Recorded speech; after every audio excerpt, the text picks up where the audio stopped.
हे दोस्तों, आप सभी का स्वागत है अपनी इकोनॉमिकल में।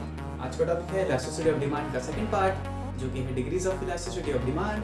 तो आज हम लोग इसके 5 टाइप्स ऑफ डिग्रीज जानेंगे और इसे मैथमेटिकली समझेंगे। तो चलिए शुरू करते हैं।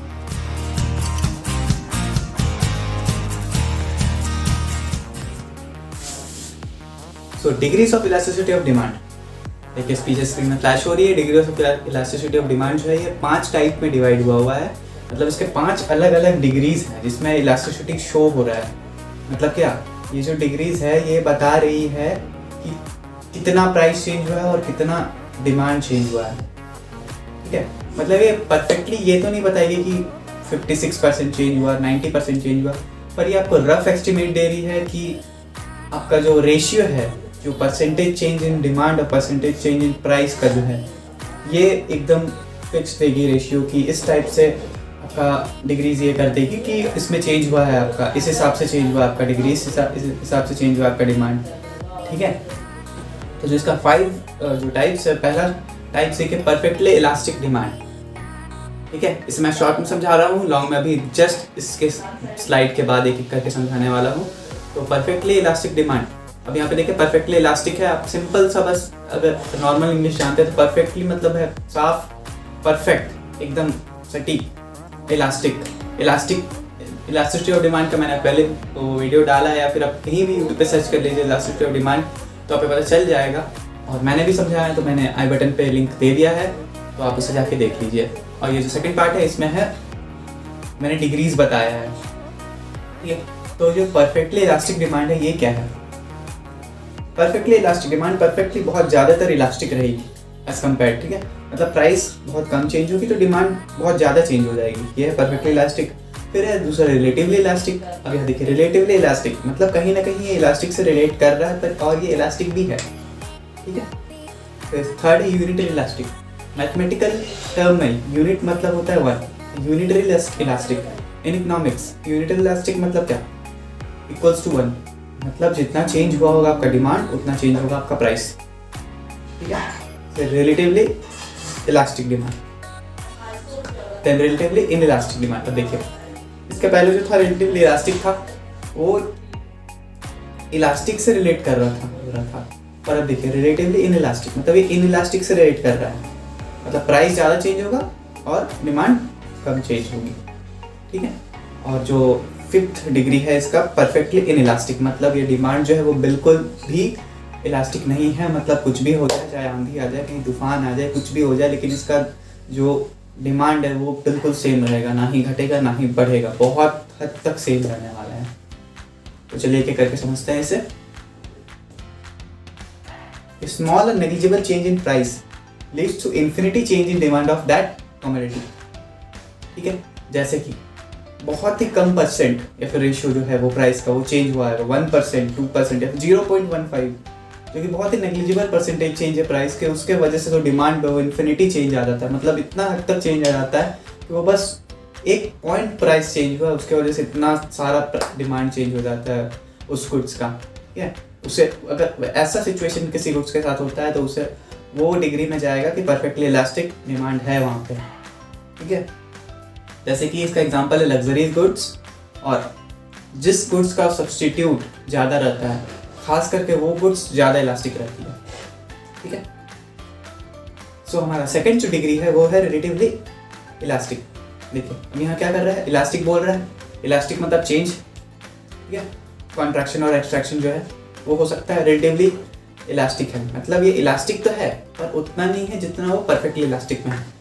इसका सिंपल सा मतलब ये है कि देखिए अभी यहाँ पे जो है वो प्राइस ठीक है चेंज हो रहा है, 5% हो रही है चेंज, 10% हो रही है चेंज, लेकिन उसके मुताबिक जो है वो डिमांड है वो हमेशा ज़्यादा चेंज हो रही है। जितना चेंज हो रहा है प्राइस में उससे ज़्यादा, डबल या फिर कुछ भी ज़्यादा, डबल ट्रिपल जितना भी है, लेकिन उससे ज़्यादा चेंज हो रहा है डिमांड में। ठीक है, जैसे कि 5% चेंज हुआ है आपका प्राइस पे, तो डिमांड पे चेंज हुआ है 10%। यहाँ पे देखिए एग्जांपल पे जो P और P1, ठीक है, जब प्राइस P से P1 में आया मतलब कि ना 5% चेंज हुआ। ठीक है, तो देखिए यहाँ डिमांड जो है वो बढ़ा है, वो ऑलमोस्ट 10% बढ़ा है, वो ग्राफ में ऐसे दिख रहा है, पर एक्चुअल में जो है डिमांड वो 10% बढ़ा है। ठीक है, तो ये जो चीज़ है मतलब इसका जो इलास्टिसिटी है हमेशा ज़्यादा रहेगा, तो वो रिलेटिवली इलास्टिक डिमांड उसे बोला जाता है। ठीक है, the big change in price leads to small change in demand, that means the percentage change is less than percentage change in demand. तो इसका मैथमेटिकल फॉर्मूला होगा ED equals to less than 1, unitary elastic demand. अब देखिए unitary मतलब हमेशा 1 होता है और उसका mathematical formula simply ED equals to 1 हो जाएगा। इसका मतलब जितना चेंज होगा डिमांड में उतना चेंज हो रहा है प्राइस में, या फिर वाइस वर्सा, जितना चेंज हो रहा है प्राइस में उतना चेंज हो रहा है डिमांड में। ठीक है, देखिए जब भी परसेंटेज चेंज इन प्राइस, मतलब जितना परसेंट चेंज हुआ एक गुड्स का प्राइस का या फिर प्राइस में, ठीक है, उतना ही चेंज होगा उस गुड्स का डिमांड में।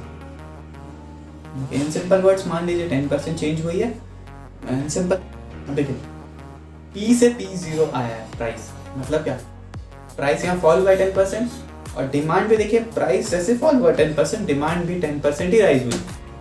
ठीक है, तो ये है यूनिटरी इलास्टिक डिमांड। इसका सिंपल सा मेथड है, यूनिटरी मतलब 1 और ED इक्वल्स टू 1। इसका मतलब ये है कि प्राइस चेंज इन गुड्स और demand change in goods same है। देखिए चौथा पॉइंट हम लोग का रिलेटिवली इनइलास्टिक, इससे रिलेटेड पॉइंट हम लोग का था सेकंड पॉइंट, रिलेटिवली इलास्टिक था वो, मतलब ये इलास्टिक था लेकिन उतना नहीं था। ये रिलेटिवली इनइलास्टिक मतलब ये इलास्टिक है, मतलब ये इनइलास्टिक है पर उतना भी नहीं है। देखिए इनइलास्टिक है इसका मतलब ये इनइलास्टिक फिफ्थ पॉइंट में है, लेकिन देखिए रिलेटिवली इनइलास्टिक को समझने से पहले हम लोग को जानना पड़ेगा कि वो जो है मतलब उस गुड्स का जो प्राइस चेंज हो रहा है उससे बहुत ही कम उस गुड्स का डिमांड चेंज हो रहा है। मतलब प्राइस चेंज होना उस गुड्स का ज़्यादा इफेक्ट नहीं कर रहा है कंज्यूमर को कि वो गुड्स खरीदे। आया समझ? ठीक है, देखिए ये अपोजिट है रिलेटिवली इलास्टिक का। अब इज द चेंज, और ये आप कैसे पता लगाएंगे, ऐसे पता लगाएंगे जब आप देखेंगे कि जब गुड्स का प्राइस काफ़ी हद तक चेंज हुआ है, मतलब वो कम हो गया, 50 to 60% कम हो गया है। ठीक है, लेकिन तब पर भी उसका डिमांड है जो नहीं बढ़ा कुछ, मतलब 5 to 10% ही डिमांड बढ़ा है या फिर 20% ही डिमांड बढ़ा है। इसका मतलब क्या, जितना वो गुड्स का परसेंटेज चेंज हुआ प्राइस में उस हिसाब से उस गुड्स का डिमांड ही चेंज नहीं हुआ, तो वो रिलेटिवली इनइलास्टिक में चले गया। ठीक है, अब मदद से हम लोग समझेंगे, जैसे कि पीछे है कि देखिए अब ये जो प्राइस है P से P0 आया है, मतलब वो 10% फॉल हुआ है। ठीक है, अभी इसे कायदे के हिसाब से तो पर अगर यूनिटरी इलास्टिक रहता तो वो 10% ही राइज हो, मतलब डिमांड राइज हुआ था। लेकिन यहाँ पे देखिए क्या हुआ है, जब 10% फॉल हुआ है तो वो 5% ही राइज हुआ है। देखिए यहाँ पे है ना टू इज टू वन का रेशियो, मतलब जितना भी चेंज हुआ है परसेंटेज जो है प्राइस में चेंज हुआ है उस हिसाब से बहुत ही कम, आधा हिसाब से मान लीजिए उससे कम है जो परसेंटेज चेंज हुआ है डिमांड में। तो ये है रिलेटिवली इनइलास्टिक, मतलब जब डिमांड बहुत ही कम इफेक्ट हो प्राइस में।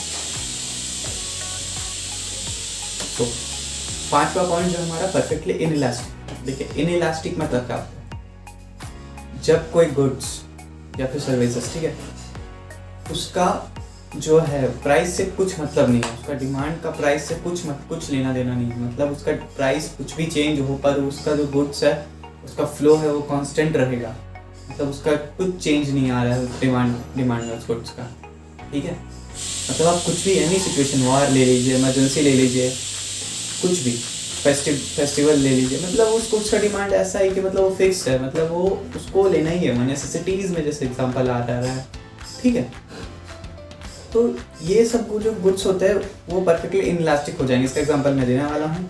ठीक है, और सबसे पहला बात है लॉ ऑफ डिमांड का एक्सेप्शन है जो ये इलास्टिक है, मतलब ये जो परफेक्टली इनइलास्टिक गुड्स का एग्जांपल जो है। ठीक है, if the demand of goods is not affected by any change, जैसे मैंने बताया जब एक पर्टिकुलर गुड्स का डिमांड किसी भी प्राइस लेवल पे सेम है then it is called perfectly inelastic demand.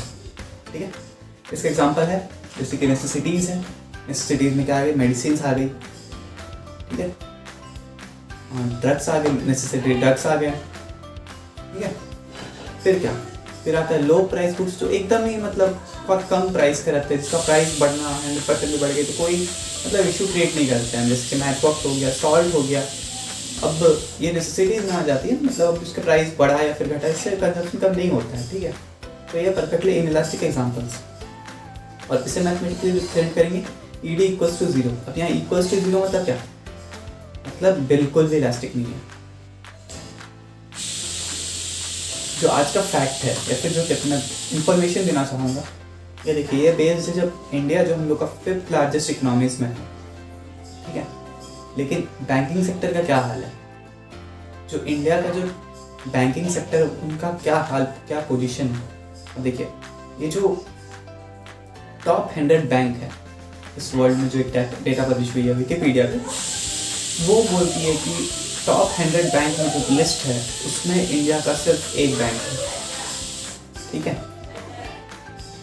तो आपको ये लग रहा होगा कि चलो एक बैंक तो है, पर अब देखिए जो कंट्री है जैसे कि स्वीडन हो गया, सिंगापुर हो गया, ये सब छोटा मोटा कंट्री है, लेकिन इनका जो बैंकिंग स्ट्रक्चर है वो इतना अच्छा है कि वो टॉप 100 जो बैंक में उसका उनका 3 या 4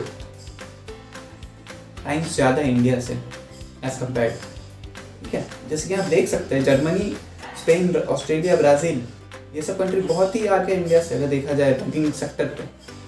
तो ये बहुत ही ताजुब होने वाली बात है कि इंडिया का इकोनॉमिक्स 5th पोजीशन पे है, one of the growing economy, लेकिन तब पर भी बैंकिंग सेक्टर का हाल बहुत ही बुरा है।